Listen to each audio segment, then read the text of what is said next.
Yeah, sounds about right.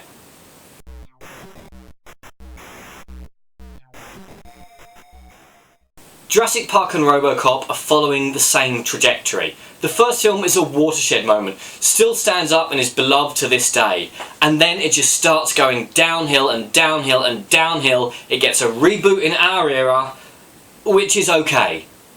It's passable. That's all I can say.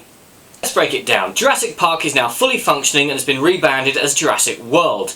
In order to up the visitor numbers, they have created the What Do You Think You Were Doing-osaurus with the DNA of any dinosaur that will advance the plot. It inevitably gets out, and the entire film is to hunt and kill this What Do You Think You Were Doing-osaurus using anything they've got to hand.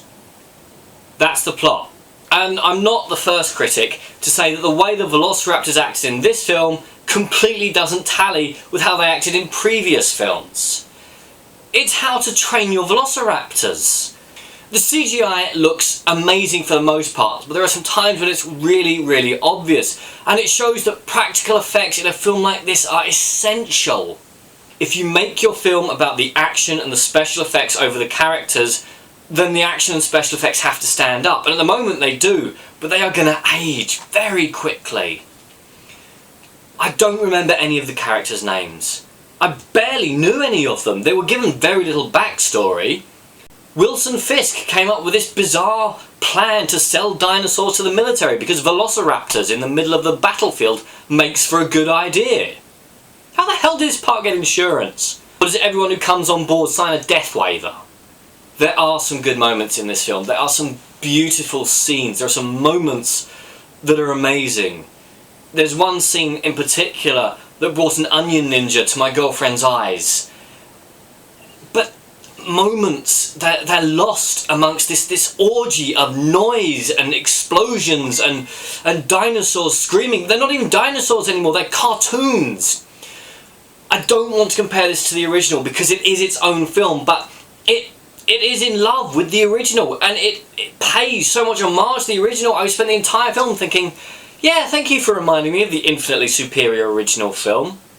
A budget of 150 million, and on opening weekend it's already made over 200. This film was probably going to break the billion mark. There's going to be another sequel. That's fine.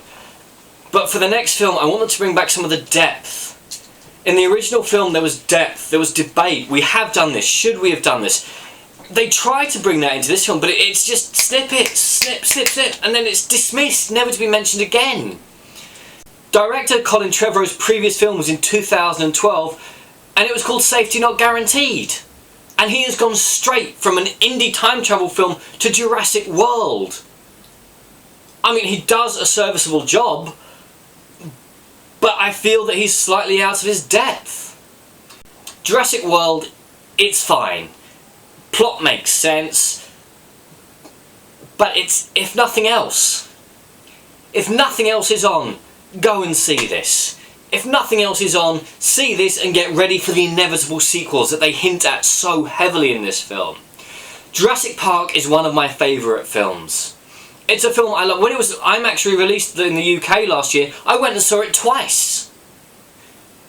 Look, at the end of the day, the script was in development for 10 years, so that it's as coherent and exciting a narrative as it is great.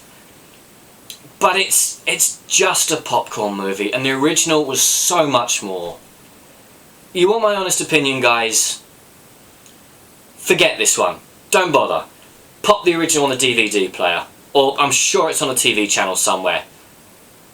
And just admire the original film. The depth, the characters, the effects.